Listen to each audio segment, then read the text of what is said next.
In a world of deceit, telling the truth is a revolutionary act. It's the David Knight Show.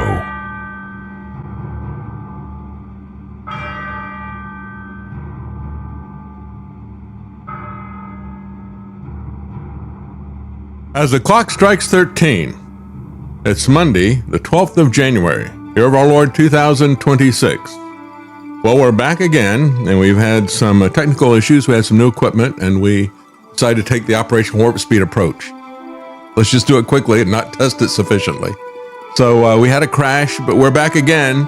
And as I said before, we're going to take a look at where we are in this country. Did we not learn anything from 2025? We learned a couple of things that are being repeated. First of all, no matter what Donald Trump does, MAGA and the MAGA media will make excuses for it. Secondly, the left and the right are both willing to accept complete erasure of all civil liberties and freedoms and go into an absolute police state if they have enough fear.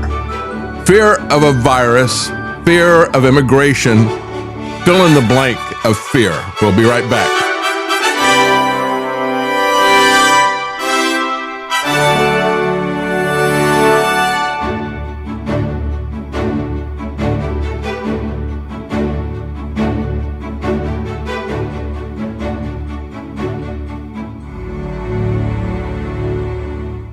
In the wake of the Minnesota fraud, Governor Abbott is now directing an investigation in child care programs. This is the heart of the issue. It's no coincidence that all this stuff is taking place in Minnesota, is it? That we've got another 2,000 agents were sent in there to get more and more confrontational because they know that the right is hopping mad about the Somalian corruption. And we should be. And this is a problem that has been going on for a very long time.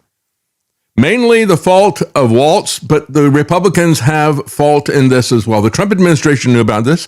I reported about this nearly, what was it? It was about 2017, 2018. It was already well known. And you had people like Tom Emmer, the number 3 Republican in the House, the whip, is also from Minnesota. And he was meeting with people and telling them, yeah, it's racist to criticize the Somalians. We love our Somalians. Don't talk about fraud. And he even set up a Somalian congressional caucus. Well, I tell you, this audio is really harsh. I really don't like it. So far, at least 98 people have been charged, including 85 Somalians, for their role in an alleged fraud scheme targeting 14 high-risk Medicaid-funded services through the Minnesota Department of Human Services. And so they're beginning an investigation into Texas because this is what you do when you have fraud or crime. What do you start with an investigation. All crime prosecution should start with an investigation, and they proceed with the investigations. You get search warrants. Then if there's something there, you get indictments. Then you arrest people. Trump is like, well, arrest the people and we'll do the due process later. We've seen this kind of garbage before. We saw it in New York City. Remember Adrian Schoolcraft, who was talking about the corruption in New York City policing? He was a policeman whose father was a policeman, and he was very concerned about what was happening there. So they told us on Halloween, just go out and arrest a bunch of people. We'll figure out what to charge them with later. Are we seeing that now? At least in New York City, they didn't have them wear masks and drive unmarked cars and so forth. But this is the way that it ought to work. There should be a process, an orderly process, and that's all been skipped. Just like we skipped the testing for Operation Warp Speed. Texas has also been a target of billions of dollars worth of healthcare fraud schemes involving Medicaid. In July, 55 people involved in a $15 billion healthcare fraud scam were federally charged in the Houston area. The schemes collectively accounted for more than $177 million in fraudulent billings, $1.7 million in illegal kickbacks, and unlawful diversion of over 10 million opioid pills, said Ken Paxton in Texas. Charges included conspiracy to commit healthcare fraud, unlawful distribution of controlled substances, and violations of federal and kickback statutes. So in response, Trump has cut off $10 billion in funding to 5 Democrat states. the usual suspects: California, Colorado, Illinois, Minnesota, New York. And they're also funding a block of $2.3 billion will affect these states except for Colorado. Another nearly $1 billion, $869 million from social services block grant coffers is being kept from all 5 states. And this is part of the issue. There's this long chain of command, so many fingers involved in this, such a complicated, hierarchical, bureaucratic structure that it invites fraud. You know, I was talking about the election issue. One of the guys that was a consultant to the Trump organization in terms of looking at the election issues said that he contacted people there when he saw what was happening with the COVID funds that Trump was putting out. He said, this is going to be massive fraud. There's absolutely no controls for anything, any of this money that's going out. And they said, well, we haven't had any yet. He says, you haven't even started the program yet. You've only got the outlines of how you're going to run this thing. And it's guaranteed to have massive amounts of fraud, which we have seen as well. And so we are right to be upset about the fraud. But what they always do is they get everybody so hyped up about something, real or imagined. In the case of COVID, it was the imagined pandemic. Everybody got so hyped up about it, especially on the left, they're willing to accept any kind of draconian tactics. Let me tell you that these agents, this army of 20,000 ICE agents roaming around with masks on, doing as they please, and attacking you physically or ramming your car if you film them, that is something that is far more dangerous than when they try to put masks on us. I wouldn't wear a mask, and I'm sure most of you wouldn't either. But this is something that is far more dangerous when you have militarized police who put on the mask. That's a very different dynamic. And this is something that the idiots, the fools in MAGA are cheering. They want to see this because they think it's going to help them with this problem that the government has ignored and kicked the can down the road for decades. When you look at immigration issues and border issues, there was an amnesty back under Ronald Reagan, and that was going to fix everything. We're going to give amnesty to everybody this year. But they didn't change anything about immigration. You know, half the people that they gave amnesty to did not apply for citizenship. They didn't want it. And so it's been going on, and this is a football they kick back and forth and a can that they kick down the road. And neither side ever does anything about it. And what we're left with now is a militarized police force from the federal government, centralized policing, militarized policing, no rules, no laws. Folks, this is being used like 9/11 was used to create homeland security. What was the purpose of that? Centralization of control, evading rules and laws of law enforcement. And what have we gotten from homeland security? Are we more secure? You think this centralized policing thing is going to work out? You think you're going to get these people taken out that you want? You know, they give you a problem. They offer you a fake solution that's only going to give you another problem in addition to not doing anything about the initial problem. It's just like the entire drug war. The drug war has done nothing. Not one single person has been kept off of drugs by force. You can get an overdose in prison. And so it has done absolutely nothing for the stated purpose. But look at how much it has cost us. Look at how it has corrupted law enforcement. Look at how it's corrupted our courts.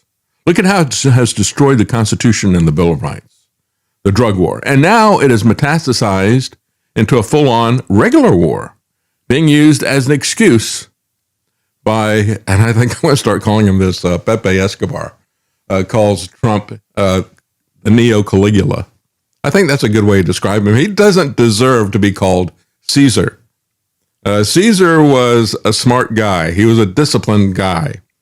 Trump is neither of those. He's a Caligula. He is a moral degenerate who is trying to move the levers of power.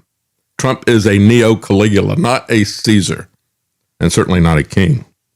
He's an emperor wannabe.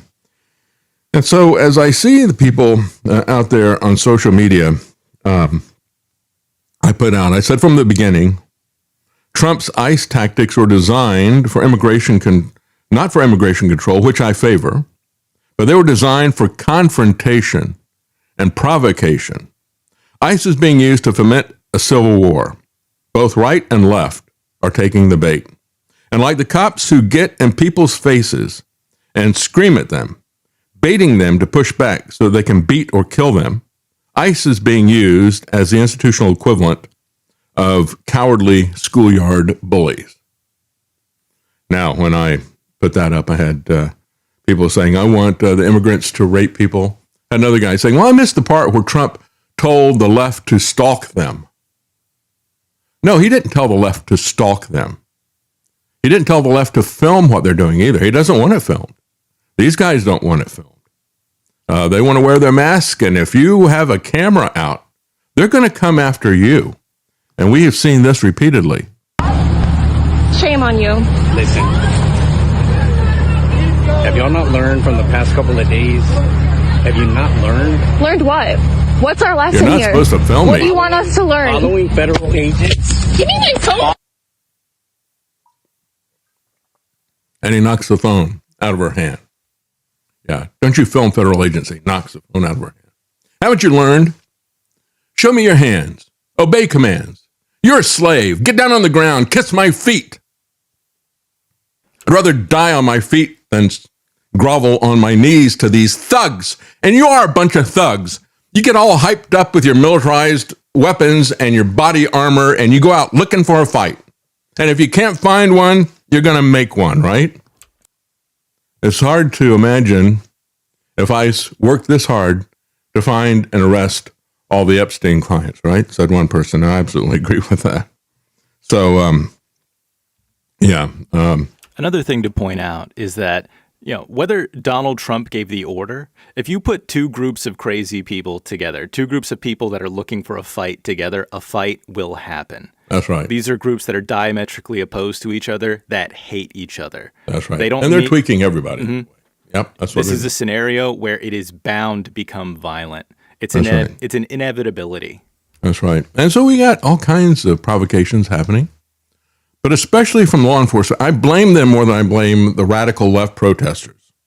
We got the usual stuff. Oh, well, look, this group gets money from Soros and so forth. Yeah, really, I don't care. I just, Soros is bad. So is the federal government. This other group over here wearing masks, fully armed military armor, armed to the teeth with weapons and aggressively fighting people. That one is also funded by an evil organization. It's called the federal government. And so you got the Border Patrol doing things like this. Now, there's no sound for this. And so this guy gets upset. He just pushes the car out into traffic. And this is the kind of tactics these guys are doing. This other person over here in this car is following them. They really don't care. As one person says, this video, even though it doesn't have any sound, was all over social media. So I couldn't verify, but we have seen this type of thing happening before. And look at the way this individual is acting here. And I believe that is Border Patrol. Border Patrol agents are now ramming civilian cars, forcing them through red lights, driving away in Minneapolis.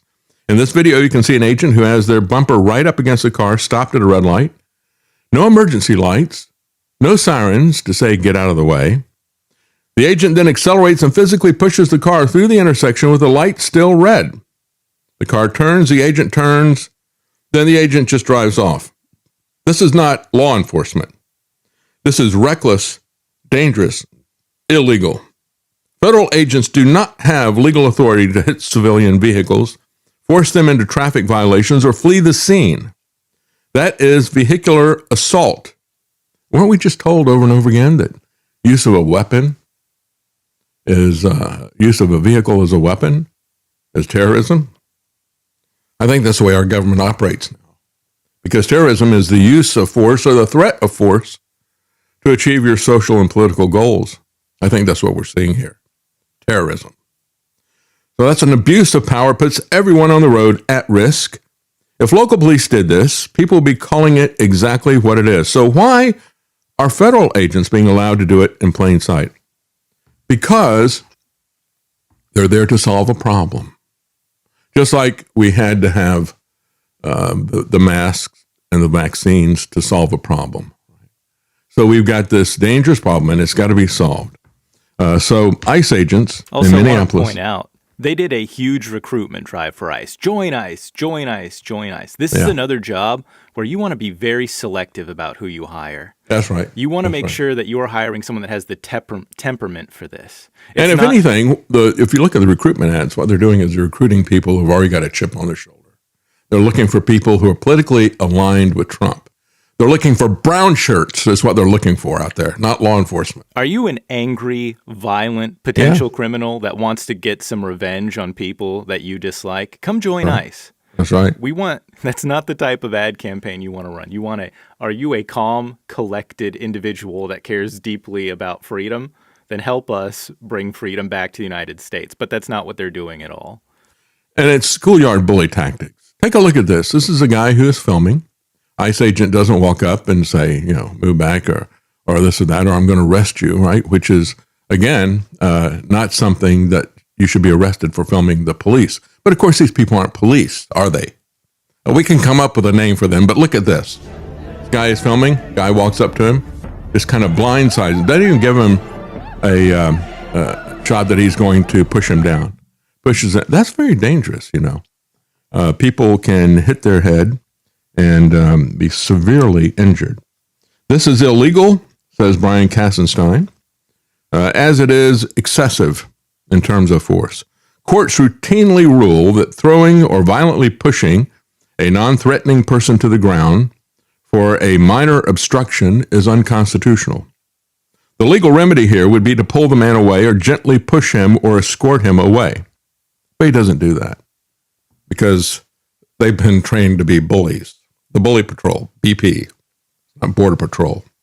And then you have ICE, as instructed by Trump, trying to intimidate anyone who is filming. Look at this. We have your plate number. We saw you driving erratically, very dangerous to the public. There's a lot of F words in this. Did we get that?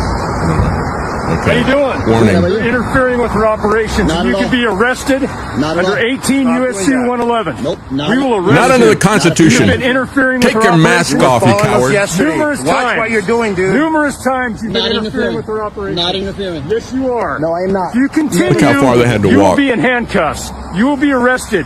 You will be 18 prosecuted. U.S. Code 111. Get that through your head, That's a dude. lot of numbers you just remembered. Yeah. Good job. I'm not breaking the law, and you know it. Yes, you are. Not breaking Oh, we the did. law, We and did. you know it. Never got in front of everyone. Never. One more time, and I will put you in handcuffs. Bro. One more time. Bro. Schoolyard Keep it bully. up. Get the up. Big man. No, you got all no, the guns, I'll stand right? right here, pal. Oh, you're a right tough here guy. all day. If I touch you, then you're gonna arrest me. Right all day. Yeah. These guys are no You are different than worthless. bank robbers. They're just Worthless. robbing us of money, but of our You are- right. You have no honor. Hold your dogs back. Robbers. Hold your Masked robbers. I tell you what, you can like me or hate me, you can turn me off, but I will never support that. And shame on the people who do. I work for a guy who did multiple documentaries about the police state, did multiple documentaries about how they're going to use militarized police in cities. Now he's cheering this stuff. Why? For money. For money. America watches one shooting and comes to two different conclusions. It's very true. That's Wall Street Journal headline. Some Trump supporters say his maximalist approach at home and abroad this week marks an overreach. It defines his character. He is a bully as well. So the question is, are you going to live in the land of the free or are you going to live in slave-landia? And most people are more than willing, if they are hyped up enough, fearful enough, hyped up enough about a problem and become very fearful, they go begging to the government, put me in a mask, put those other people in a mask, arrest them, find them, take their job if they don't get the vaccine. Same stuff, just rhyming, right? History doesn't repeat, it rhymes. And here we are with Trump 2.0. And so, as I said before, this is not a choice of either an open border welfare state or a lawless fascist police state of a standing army of masked, militarized thugs and bullies, like you just saw there. That's not the choice, folks. There's a lot of different ways that this can be handled. As a matter of fact, let's just start by not financially incentivizing people to come here.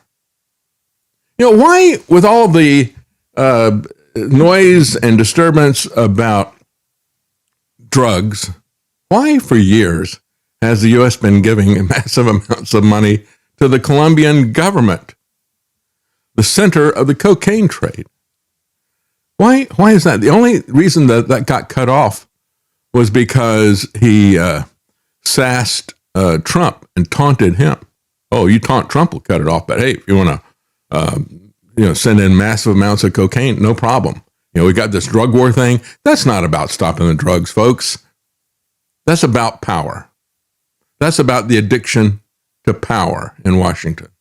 It's about giving them carte blanche to do whatever they wish. And so just stop the welfare magnet. That'd be the first thing that you could do. The Minnesota fraud scandal is just the tip of the iceberg, says Reason magazine. Medicaid fraud has been endemic in that state and at federal levels for decades, and it's not just Minnesota. And so we've known all about what was happening in Minnesota in the first Trump administration. You had high-ranking Republicans who were there, who knew about it, who called people racist, who complained about it. The outrage is justified because Americans are finally getting a concrete look at what happens when pushing public money out the door matters more than verifying the eligibility of the recipients, confirming services were delivered, or even ultimately being a good steward of taxpayer money. So again, what about Trump's massive COVID-19 financial fraud? Trillions of dollars, not billions. When you look at the massive fraud in Minnesota, that was billions of dollars. Trump's fraud was trillions of dollars. No one needed to be locked down. And then even if you accepted that premise, that false pandemic, the remedy for that, the training wheels for universal basic income in order to move the Overton window, his CARES Act and all the rest of this stuff, massively invited fraud, and we saw it happening. And some of that has been exposed, but not much of it. Minnesota is not the exception, but it is rather the example that Americans finally noticed. That's true. That's true. Medicaid fraud has been endemic in the state and federal levels for decades. Politicians haven't done much, even with scholars and journalists raising the alarm on this particular case for over a decade, but it's been going on everywhere for a very long time. It's tempting to treat the Minnesota scandal as a morality play about managerial incompetence. And yes, Tim Walz deserves the blame. When red flags persist for years across multiple programs, failure of leadership is part of the story. But focusing on a single official or a single state misses the deeper lesson. Even if you want to do a welfare state, the worst possible way to do it is a structure that is there now. It's a pragmatic issue as well. And so this is from another organization. Rene Good's killing reveals why fact-based journalism loses the narrative battle. I disagree with this. This is a leftist outlet, Mediaite. Well, the audio just keeps kicking off of me. The gating is just really off. It's difficult to talk with this stuff. Anyway, the aftermath of this, what they're saying is, well, the people who are out there who are doing this for money and for audience, they get everybody really hyped up, and they want to say the fact-based journalists are trying to take it slow. They want to take it slow. They don't want to jump to conclusions. They want to wait and see what is going on. And so, the lie travels halfway around the planet before the truth can get its pants on, is basically what they're saying. That old thing. I think that was from Mark Twain. One side saw a clear vehicular attack that justified lethal force.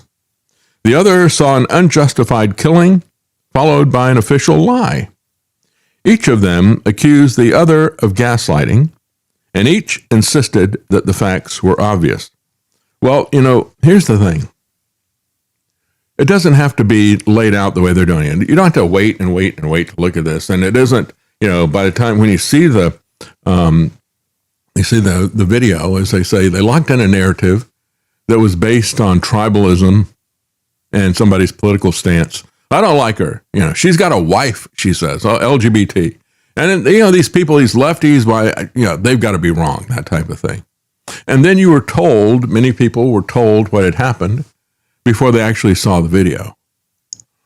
And then you also had the people who were talking about it, like Trump and Kristi Noem, who obviously had never seen the video before they told us what had happened. It was an act of domestic terrorism. What happened was our ICE officers were out in an enforcement action. They got stuck in the snow because of the adverse weather that is in Minneapolis. They were attempting to push out their vehicle, and a woman attacked them and those surrounding them and attempted to run them over and ram them with her vehicle. An officer of ours acted quickly and defensively shot to protect himself and the people around him. And my understanding is that she was hit and is deceased. We're continuing to gather more information, but this goes to show the assaults that our ICE officers and our law enforcement are under every single day. Everything about that was a lie, except for the fact that he killed her. Everything else was a lie. And then Trump is no better. The guy was run over. He's in the hospital. It's amazing he survived. And then in the Oval Office, he was arguing with some New York Times reporters. And then he said to his assistant, go get the video and show it to him. As they showed it to him, he went silent. It's like, And then he changes the subject. There was nothing he could say. The lie was so obvious. This is the issue.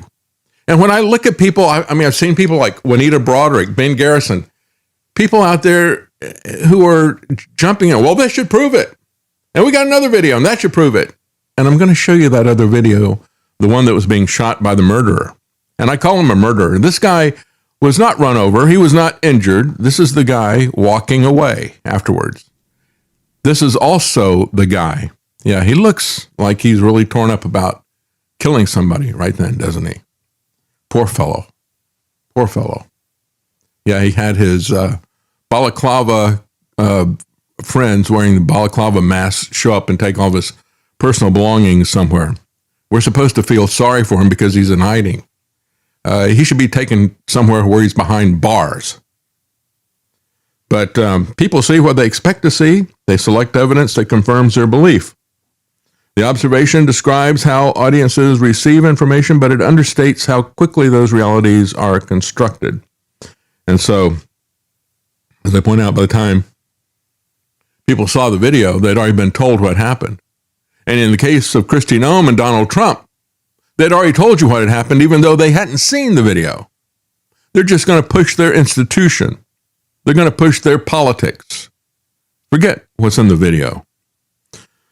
A celebrity scandal breaks and immediately the takes harden before the facts emerge, or a corporate crisis produces a polished statement within hours while details surface over weeks. A police shooting is framed officially, or video complicates the story. A large portion of the public never revisit their initial conclusion. If you say that you don't yet know, it sounds evasive. And video stops being evidence to examine and becomes ammunition to deploy. This is why I say, look at these pictures that are put up. And one person put a thing up, it was the one from the side that I showed, where you could clearly see that the guy was shooting at her from the side and not in danger. And they said, please keep posting this video. We got to get the lefties to see what happened. I think we can see that he's standing on the side of the car and shooting at somebody who is not running him over, who had the wheel turned from the very beginning. She had the wheel turned. I think what the most likely explanation is that, again, she thought she was going to be arrested. She's waving people across. She didn't block the entire road, including the car of the guy who shot her. She was not blocking the car. She was letting cars go, including ICE cars, go by. And I think when the guy came over and wanted to get into her car and wanted to arrest her, I think she panicked. And I think she backs up. Why would you back up if you're going to run somebody over? You don't do that. And why would you turn the wheel if you're going to run somebody over? None of this matches what we saw from the very beginning. And I guess that's a problem. I guess I watched the video before I listened to their narrative. So, as a matter of fact, you've got to let them tell you how to interpret what you see. Yeah, like the Supreme Court, right? Yeah, Supreme Court. I can't trust my understanding of English. I can't read this for myself, so please tell me what this means. And please invent some new rights. It's kind of interesting. Kristi Noem. Part of this might be that, how much of this do we chalk up to dishonesty And how much do we chalk up to just stupidity? Kristi Noem is doing an interview, and listen to this. She says, we can't trust government. And the person says, but you are the government. That's what I'm saying, she says. I remember a time when Republicans were very careful about and worried about the government, particularly unelected people. We can't trust the government anymore. Having access to personal data. Yeah. Oh, absolutely. You are the government. Yes, that's what I'm saying, is that the American people now are saying that we have had our personal information. Yeah, and so, the Trump administration is out there massively escalating the surveillance state to go along with the police state. So, video of the Minneapolis ICE shooting does not resolve the issue of whether or not it was legally justified. This is reason. And that truly is the amazing thing. So you can have a situation where the police initiate everything, just like the FBI goes out and initiates these things and they then run a sting.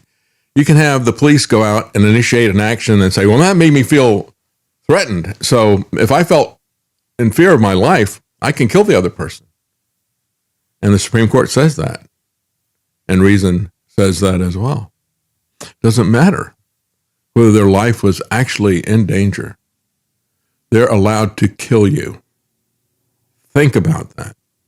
It might save your life or the life of your children. Just understand that any encounter with police, no matter how silly, it could be jaywalking, they feel entitled to kill you, and the law will back them up on it. As a matter of fact, when you, let's see, here it is right here. Listen to this. Well, that was quick. I asked if someone could find the report, and they did. What are we talking about? The internal report produced by Customs and Border Patrol, which stated that U.S. border agents were intentionally stepping in front of moving vehicles to justify shooting at them. This article came out in 2014.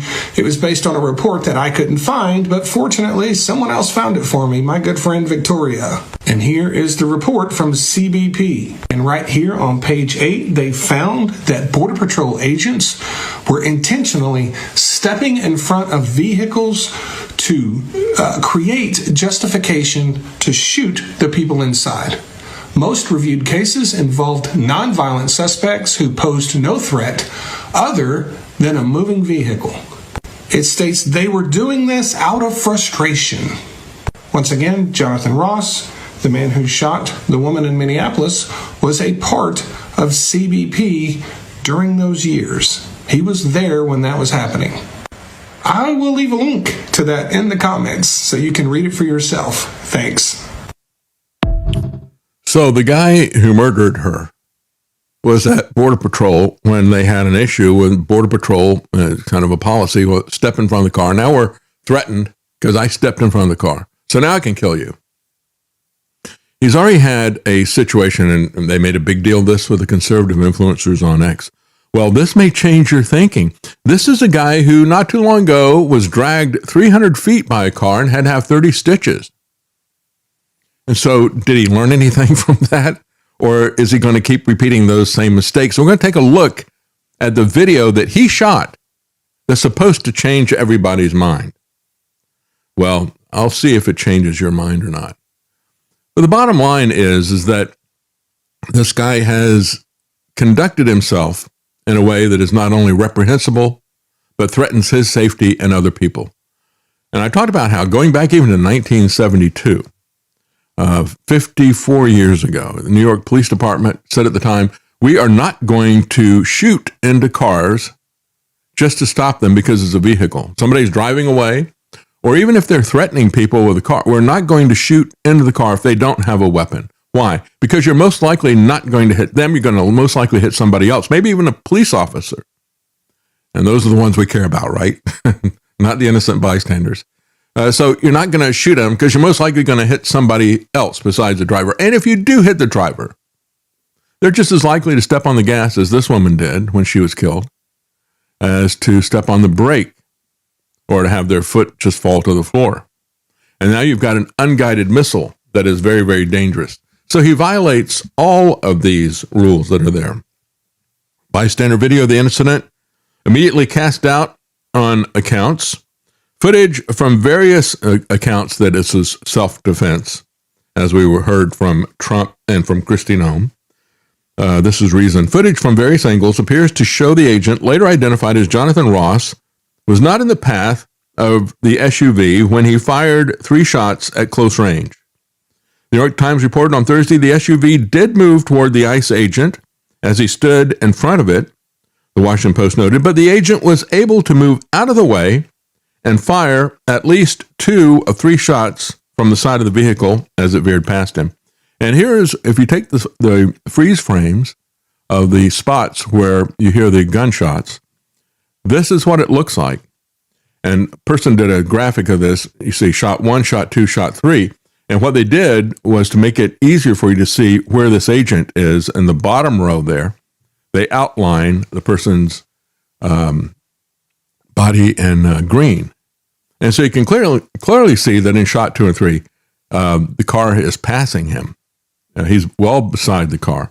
And the other one, you can see that he is not really in front of the car. And that's one of the reasons why he wasn't hurt. It's one of the reasons why he wasn't knocked to the ground. I said from the very beginning, how is that just, oh, she ran him over? You know, and the lies that Trump told were repeated pretty much by other people like Juanita Broderick and others, you know, saying that, oh, well, you know, his life was in danger. And it's like, no, it wasn't. He was off to the side. Even that one shot that went through the windshield was off to the side, and at the angle where that shot enters the curved part of the windshield on the side near the A-pillar, the only way that angle could have gone through it from that side and hit the person in the car is if he's standing well off to the side, as you just saw in that picture. And we can also see from the very beginning that the wheel was turned. If your intention is to run somebody over, you don't turn the wheel like that. Maybe she was panicked. Maybe she's a poor driver. Who knows what was going on in that situation, but it was not a terrorist threat. The Post said the videos it analyzed do not clearly show whether the agent is struck or how close in front of the vehicle he comes to striking him. But nevertheless, says Jacob Sullum at Reason, he can still be legally justified, which hinges on whether or not he reasonably believed that he was in danger at that point, even if that belief may have been mistaken. Yeah, this is the Peter Pan defense, you know. You got to believe. If you believe, Tinkerbell comes back to life. Let's everybody clap for that, right? And it's really kind of what you saw with COVID. Well, you know, we did the best that we could.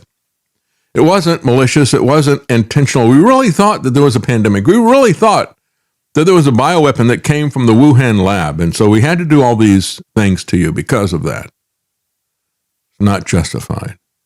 It's not justified even if that were true. And even if this guy was afraid, what he did is clearly not justified. I don't buy it. The Justice Department's policy on the use of force jives with what the Supreme Court has said. Deadly force may not be used solely to prevent the escape of a fleeing suspect. Firearms may not be discharged solely to disable moving vehicles. You understand? How many times do they have to break their policies? How many times do they have to break the law? How many times do they have to recklessly endanger other people and themselves before they're blamed? Well, evidently, they will never be blamed. Not by Trump, not by Noem, not by MAGA. The Justice Department explains firearms may not be discharged at a moving vehicle unless, number one, a person in the vehicle is threatening the officer or another person with deadly force by means other than the vehicle. You hear that? That's Department of Justice policy. Number two, the vehicle is operated in a manner that threatens to cause death or serious physical injury to the officer or others, and no other reasonable means of defense appears to exist, which includes moving out of the way. I had somebody ask me, say, well, what would you do if you were in a situation like him? I said, I would have moved out of the way. He put himself in front of that vehicle. And when I play the video, you're going to see that after I'm not going to tell you. I'm going to let you see it yourself, and then I'm going to tell you what I see out of it. I will say, from a young age, you instructed me not to stand in front of cars. I got that lesson right around, 3 or 4, something like that. Yeah, you are creating a scenario where you are giving yourself justification for lethal force. That's right. That's what the Border Patrol people were taught to do, and that's what they were doing. let's put ourselves in danger so I can use lethal force. And I'll just kind of get on the side here so I can quickly sidestep it. And if anything, I get brushed by it. But I can use lethal force because I'm really fed up with these people, right? He was taunted just before he shot this woman. As a general rule, people that are going to run you over are not the same people that are going to drive away if you aren't blocking them. Mm-hmm. So you're not really creating a scenario except for one where you get to shoot someone. Yeah. It looks more and more to me like road rage on his part. Rage at what was said to him by the quote-unquote wife of the person who was killed. So again, moving out of the path of the vehicle would be one of the things that you can do. The circumstances of the Minneapolis shooting suggest that Ross violated that policy. It's kind of like when you look at the Pentagon policy, and it specifically uses the example of people who are shipwrecked, even if it had been a legitimate conflict, which it wasn't to start with. It really was not a conflict. There was nobody endangered by these people on the boats. They were not shooting at people. They were actually had turned around and were fleeing. They were shot. Then the military circles back and executes them in the water like a U-boat commander. And it was specifically because the U-boat commanders were doing that during World War II that it was put in as an example in the Pentagon manual. But now the Pentagon is under War Peak, and the Department of Justice is under NOM, and they probably don't even read the manual, and even if they did, they wouldn't obey it. Well, when the president does it, that means that it is not illegal. That's right. Or when the War Peak does it, or when the Christie Nome does it. Local and state officials said Good was acting as a legal observer. They said at the beginning of her fatal encounter, her Honda Pilot had been positioned sideways on the street, blocking one lane of traffic for about 3 minutes. She repeatedly waved at ICE vehicles on the street, indicating that they should go around her. And they did, including the person who went around her, got out, and came back and wound up killing her. He says they also gave her conflicting instructions. One said she should drive away, while another told her to get out of the car. Video shows one agent grabbing the handle of the driver's side door, apparently in an attempt to enforce the get out of the car command. And again, this is, we are to show your hands, obey commands. And I've seen pictures of people who have done that, who have still been executed. You remember the father? They were called, I think it was on a drug case or something like that, some drug call. And it was at a hotel. And it was a father with a young family there. They go, get on the floor, get on the floor. They're yelling and screaming at him. He's got his hands up. He gets down on the ground, and they shot him anyway.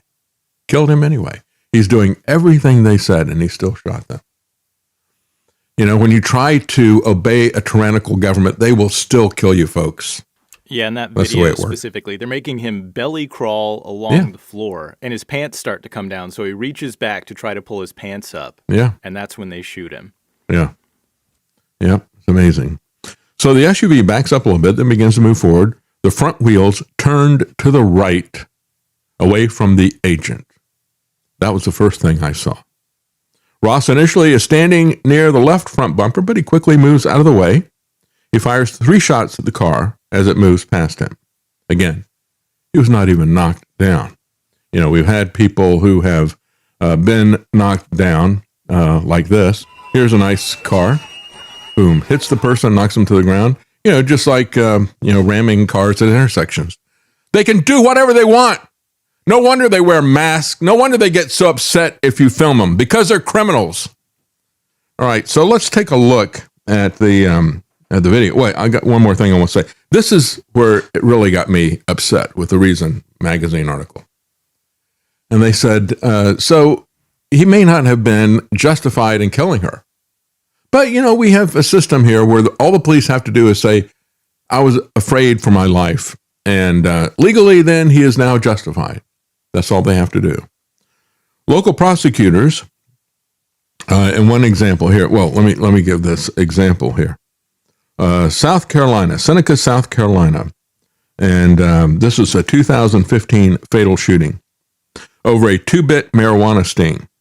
Police had lured 23-year-old Tori Morton, who ultimately was arrested for possessing 10 grams of marijuana, to a Hardee's parking lot so they could arrest her for selling pot. She was on a date with 19-year-old Zachary Hammond, who drove her to the restaurant, and she was eating an ice cream cone in the front seat of his car when Lieutenant Mark Tiller, who was assisting the undercover officer who had arranged to buy marijuana from Morton, approached the vehicle. Tiller said Hammond, who was unarmed, saw him, panicked, and tried to run him down, forcing him to fire 2 shots through the driver's side window in self-defense and kill the driver. Tiller's account was inconsistent with dashcam video of the incident, however, which showed that Hammond was already backing up as Tiller approached the car. Hammond continued on his way, making a sharp left. The only difference between these two accounts, one of them turns left, the other one turns right, but they both turn away from the cop, and the cop still kills them. So Tiller ran into the path of the car, just like this guy, then backed up to avoid being hit. When Tiller fired the first shot, which entered Hammond's chest through the left side, he was no longer in the path of the car. Tiller fired a second shot, which hit Hammond in the back as Hammond was moving past him, shot him in the back. There was no indication that Hammond aimed the car at Tiller, and Tiller was not in danger of being struck when he fired those 2 rounds. Local prosecutors nevertheless declined to charge the murdering cop. 10th Circuit solicitor concluded that Tiller actually believed that he was in imminent danger of losing his life or sustaining serious bodily injury. So, yeah, see if that works for anyone else. That's right. That's right. A Justice Department investigation of the shooting apparently went nowhere, but a lawsuit that the Hammonds family filed to the city of Seneca resulted in $2.2 million settlement. Tiller was fired about 6 months later. So we've seen this like the O.J. Simpson thing. The jury, because of their prejudice, allows O.J. Simpson to get away with murder. Same thing here, except the prejudice is for the police. But then you can get compensation through a civil lawsuit because the justice system is completely broken. So then we get to the video itself that was shot by the agent on his cell phone. And I got to say, I've got several articles even today from the New American that I agree with, and we'll talk about it later. This one, I think they're completely wrong. They've completely bought into this, which is really disturbing, considering the fact that the New American should be leading the charge against the federalization of police, the militarization of the police. They've forgotten what they did 60 years ago. Now they're cheering this BS. Here's the headline from the New American. ICE agent's cell phone footage clearly shows a woman attempted to run him down before the shooting. Well, let me play it for you and see if that's what you think is going on here. As a matter of fact, what I did was I've got the clip that they say is proof of this. That's all in real time. And then I took the shooting part and put it behind it at 25% speed so that you can see it right after the full clip. Here's the clip. This is the cell phone footage of the murder shot.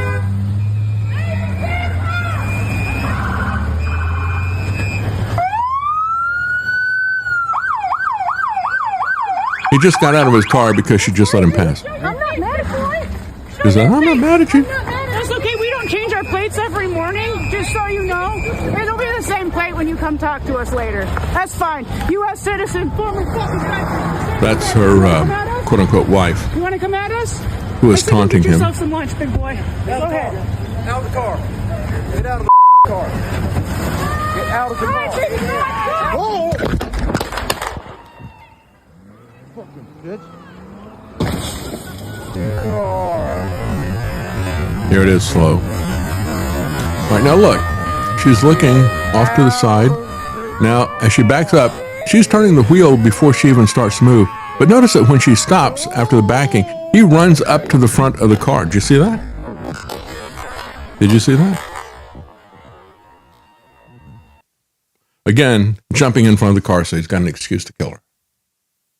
She backs up, which is not what you're going to do if you're trying to run somebody down. She's clearly not an unhinged lefty, as InfoWars and others are trying to portray her. So she's backing up.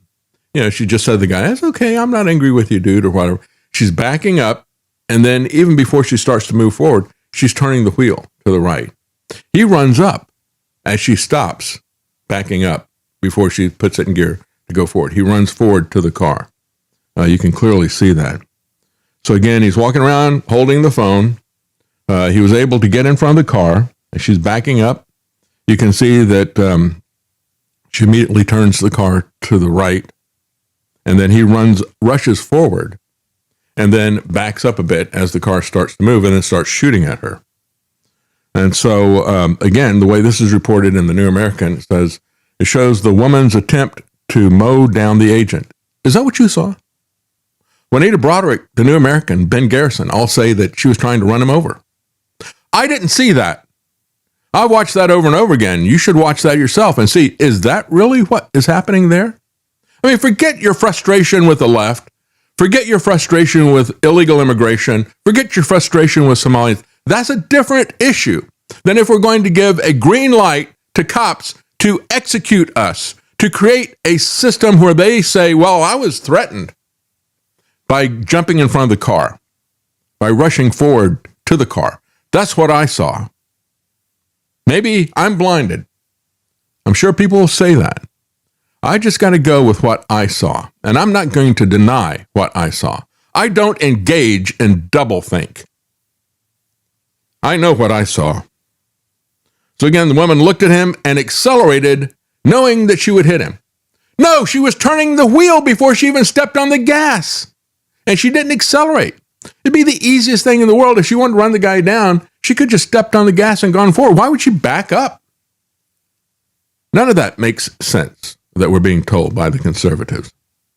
Trying to escape an apparent arrest, the woman accelerated toward the agent. He shot her 3 times and killed her. They failed to mention from the side. From the side, he shot her. If she was running straight at him, she could have killed him. The fact that she didn't is the key issue here. So when DHS claimed self-defense, the mayor said that was BS. Tim Walz then called it propaganda. Yeah, when Kristi Noem says that they were stuck in the snow as they were trying to get their car out of the snow, she tried to kill them with the car. Yeah, I think that's lies. I think that's BS. I think that's propaganda. I think Trump saying the man was run over, had to be hospitalized. It's amazing that he's still alive. Yeah, this guy right here. It's amazing he's still alive, isn't it?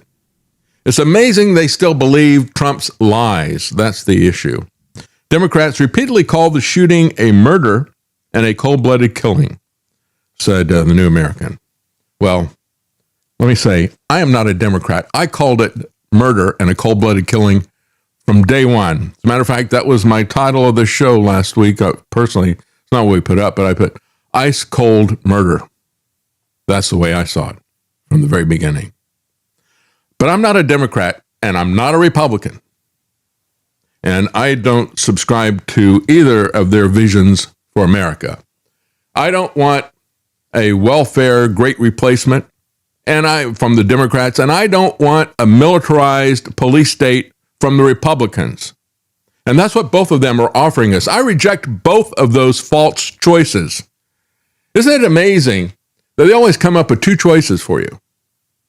They never say there's a third option, right? Let's go back to the COVID thing. Even if that had been true, we didn't have the option of, well, you stay locked up and masked up and isolated and all that until we can get a vaccine rushed out to you. That's the only option that's going to be allowed. Can't have anything else. Can't have ivermectin. Can't have HCQ. And you have to believe that this is a threat, number one. Number two, nothing else will be allowed. To me, that was the biggest tip-off, especially since I knew they'd been practicing that very scenario since 2 months before 9/11. So it isn't that they're stupid. They know what they're doing. And I stand by what I said. I think this is deliberate. I think this is deliberately trying to push us into civil war. And we're getting there faster all the time. So again, the New American puts in, the wife, quote unquote wife, Rebecca. And I understand, I don't believe in same-sex marriage. You know that as well. That's a different issue. I also don't believe in killing people who do that. And I believe that a government that has no rules, no law, no oversight, that attacks people who try to look at what they're doing. I've seen this over and over again. Oh, you're not allowed to see the COVID data. Oh, you're not allowed to see the climate data. You can't see the raw data that I based all these policies on. Well, then you're lying if you're trying to cover up this information so hard. And so I have seen this type of thing happening over and over again. They'll always go to an ad hominem attack. And it's very easy to do that with this individual. They're a different tribe. We're not the LGBT tribe. So let's kill those people, right? And I knew that this would blind a lot of people. Oh, well, she had a wife. It would blind them to the police action. And so, when I push back against that, just like when I push back against the drug war. Oh, well, you want people on drugs. No, I don't. No, I don't. This is a separate thing. It doesn't solve the problem. And, if we have a country where people haven't caught on in 54 years to the understanding that the drug war is a failure, that the attempt by the government to force us to not use drugs is an absolute failure and will never succeed. If people haven't caught on to that in 54 years, they're not going to catch on to this other stuff, which is really what is so concerning. So when we look at the tactics of all of this, as one person said, one person who was a consultant to law enforcement said, what is a cop doing walking around carrying a cell phone? You're supposed to keep your hands free so that you can react to things, right? And again, everything this guy did was in violation of common sense and law enforcement policy. But they're going to circle the wagons and protect him because they don't want to have a precedent where anybody in law enforcement is ever made to be accountable for anything they ever do. As they point out, she doesn't look like a domestic terrorist. She's smiling. She's saying, I'm not mad at you, just before he killed her. But the quote-unquote wife was, and was taunting him. So Nome calls it stalking. ICE officers and agents approached the vehicle of the individual who was blocking the officer in with her vehicle. And they're impeding ICE by photographing them. Yeah. They've been stalking and impeding their work all throughout the day.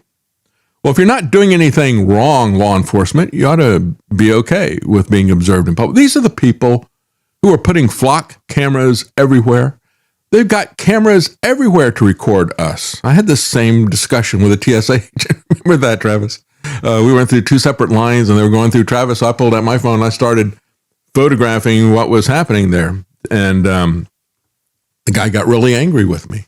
How dare you photograph? I said, look around here. Do you see there's cameras everywhere? You're being photographed all the time. Why is it that it bothers you that a member of the public photographs you, right? But they believe that they are allowed to know everything about us.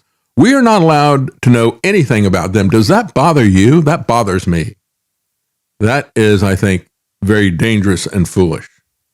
So the bottom line here is that I got one more that I want to talk about before I get to the bottom line. I know I've been going on for a long time here. Eric Peters. I looked to see what Eric Peters had to say. Good, Eric. Can always count on you to be principled and consistent. Eric Peters of Eric Peters Autos. He got it right. I mean, I have seen, Alex Jones did documentary after documentary about the police state. And he's opposed to it when it's Obama, but when it's Trump, he's cheering it now. He did documentary after documentary about fake wars and regime change, but now he cheers it because it's Donald Trump. Eric Peters is going to stay true to principle. He said, there's a tragedy that's behind this tragedy. And I couldn't say it as well as Eric, so I'm going to read you what he wrote. He said, people have generally taken sides, yet again, with regard to the shooting death of the woman in Minneapolis. But the thing to understand is that we're all on one side now. It's the side of those who face summary execution by armed government workers if we, quote unquote, resist in any way. This resist encompasses attempting to drive away, which is what the woman who was shot to death was trying to do. Quote unquote conservatives, many of whom manifest a dog-like admiration of armed government workers, which is hugely strange given that they say they are very leery of government. You know, Kristi Noem says you can't trust the government. But you are the government. I know, that's what I'm saying. You can't trust me. No one, especially me. Yeah. So he says the murdered woman bumped the armed government worker, but was never in any danger, who was never in any danger of being run over. And it is pretty clear that the woman was not trying to run him over. If she had been, she would not have turned her wheel to the right. She would have driven straight ahead. And we knew that she'd turned her wheel to the right before we got the video, cell phone video from the guy, because we could see it from the back angle. You could see her wheel was turned. You know how that works? Have you ever driven a car? You know, why does somebody back up in the turn? She's trying to do a 3-point turn, and she's not a very good driver, but shouldn't be executed for that. She just wanted to get away. Yet for failing to obey, in other words, this is the ultimate crime in any authoritarian system, as evidenced by how severely it is punished. This is why I got so angry about that video that was put up by that one guy. Said, show your hands, obey commands. It's like, what are you talking about? I put all that stuff together from They Live. You know, he puts the glasses on, everything he sees is obey, submit, all the rest of this stuff. That is the ultimate crime in any authoritarian system. You know, I've been in a traffic court more times than I would like to have been for speeding tickets and things. And I got to tell you, I saw people who had dozens of drunk driving convictions let go, which I think is the most dangerous thing anybody can do in a car, bar none. And they were let go. Yet the person who was there driving without a license, they hammered that person. A year in jail. It's about authority. It's not about safety. So videos of armed government workers tackling, beating, and shooting people who aren't criminals, in the sense that whatever they were being initially pestered over was some petty statutory offense that entailed no harm done to anyone. A man, it gives an example and a link to it, a man ordered to get down on the ground. Now, this is IDF, Israeli Defense Force tactics, beaten over jaywalking. But his real crime was not to obey the orders, right? How about a turn signal violation? Anything is like this. This is like, again, we need to understand what is being put in place by so-called conservatives. They're not trying to conserve the rule of law. They're not trying to conserve the Constitution, the Bill of Rights. They're not trying to conserve freedom.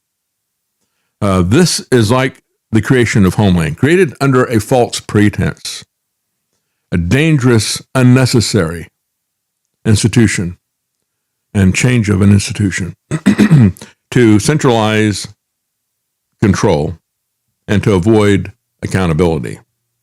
It is hard to pin it down exactly, says Eric, but it is sometime in the mid-1990s that hut, hut, hut got normalized. We saw it on TV. The cop shows became a huge hit, normalizing and even fetishizing the hut, hut, hut. I just showed you last week before all this stuff happened. You got people in Japan going to unbelievable amounts of effort in their LARPing, live action role playing, right? Pretend that they're police. And they've got the cars wrapped with the same kind of markings that you have a police car. They got full uniforms. They got body cams, and they've got, I think it's like airsoft guns or something like that. Or maybe it's, I believe airsoft. I don't think it's paintballs. Anyway, they're going around. And we were laughing at it because it was so absurd and so over the top. And yet, to them, they're imitating what they see on TV about how cops act, and they're imitating what they know about America, which is America is a police state. You know, the very fact that they're doing this, they want to play police. So what do? You know, it's not the German police anymore. You know, the old joke, hell is where the police are German and the chefs are British, And I forget what the other aspects of it were, but yeah, that's, the bad food from the UK and the bad police from Germany. Well, now we are the Nazi cops. And so they're running around, Paris, open up. And then they say, the door rocked as they kick it down. But Eric Peters goes back to Randy Weaver, his 14-year-old son executed on their own property. And what did we see from that? To this day, I remember the name of the sniper, the FBI sniper, euphemistically called the hostage rescue team, and how he shot Randy Weaver's wife point blank as she was holding a child, shot her right between the eyes, and she slumped to the ground holding the child. And it was a point blank shot. I mean, he was so close with that sniper rifle. It's the same as if he had just put a gun in her face, like that trainee killer in Nashville. I've said so many times, how could somebody do that to a 9-year-old? How could somebody be so full of hate like that trainee killer in Nashville that she would just walk up to a child and shoot him point blank in the head? Well, that's what this FBI sniper did to a mother who was holding her child. What do we say about that? Well, the government, both Democrats and Republicans, remember, Ruby Ridge happened under George H.W. Bush. And a lot of the same people who were involved in Ruby Ridge then later did Waco under Bill Clinton. Those are not two separate things. The bureaucracy doesn't change. And it doesn't matter who you vote for. They're going to do their thing. So they gave Lon Horiuchi a medal, not a prison sentence, which he deserved. I've seen this happen over and over again. I've watched them, and he mentions the Branch Davidians. They said, yeah, they were religious weirdos. And, that's one of the things that really stuck with me about that. I remember when that happened, and I remember the Christians that I knew, many of them, those Branch Davidians, they're crazy religious kooks and everything. And it was almost like they had a death wish for these people because they were embarrassed by their over-the-top actions and calling themselves Christians. Well, I'm embarrassed by what Pete Hegseth does, but I don't want to see him executed. I don't want to see him and his family burned alive. And I just want to see him removed from office. But I've seen that type of thing before. And that's the ultimate tribalism, isn't it?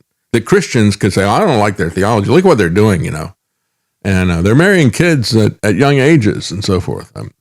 The kind of ages that people used to get married at throughout history. And I'm not doing a Megyn Kelly here. I'm just saying that we're not talking about consensual sex with minors.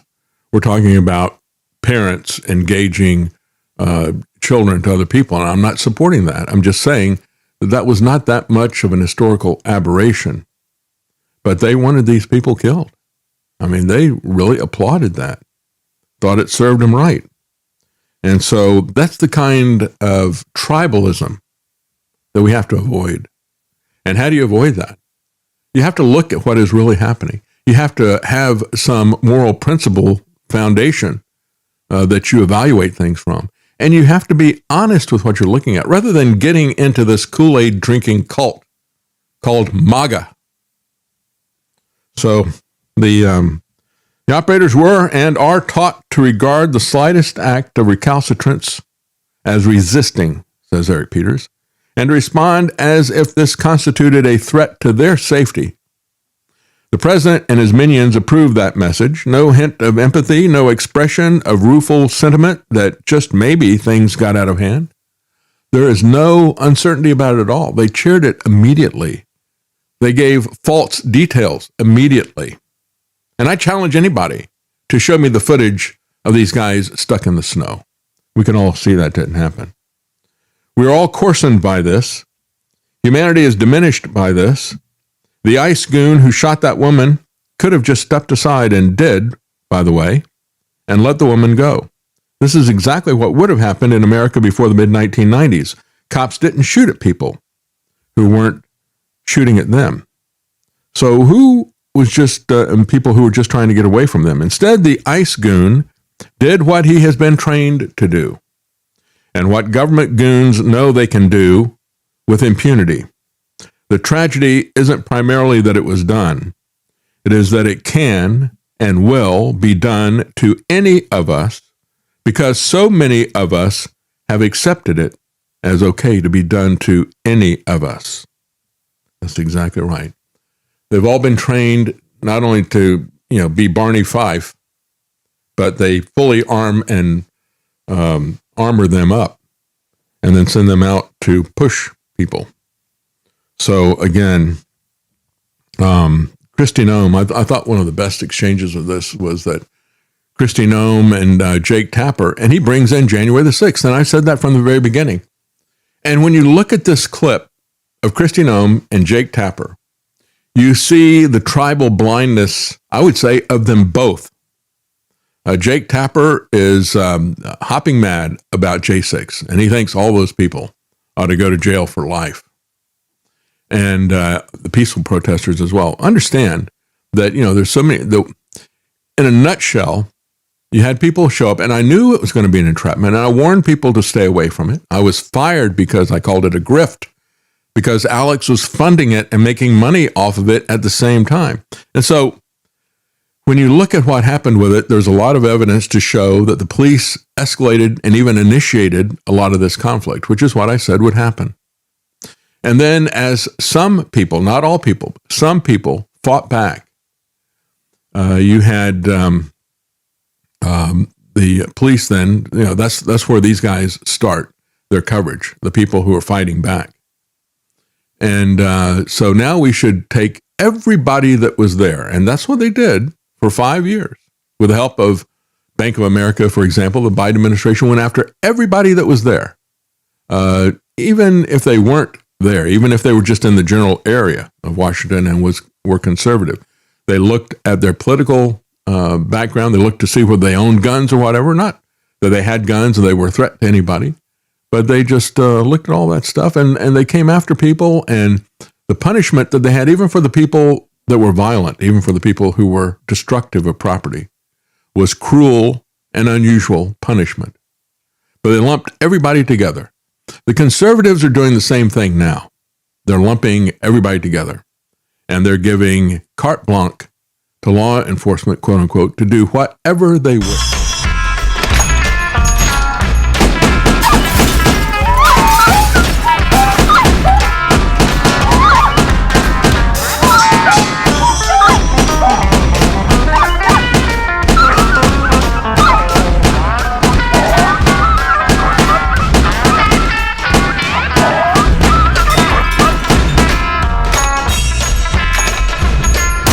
Thank you for watching The Bad Civil Servant on YouTube and North American House Hippo on Rumble, the only channels where you don't have to like and subscribe if you don't want to.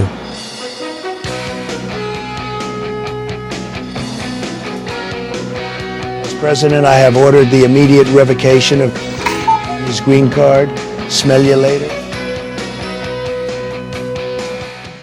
Sir, of all the lies you've told, which one is your favorite? I don't lie. Yeah, that's our favorite one too. You're all very bad people. You're so unfair to me. I hate you so much.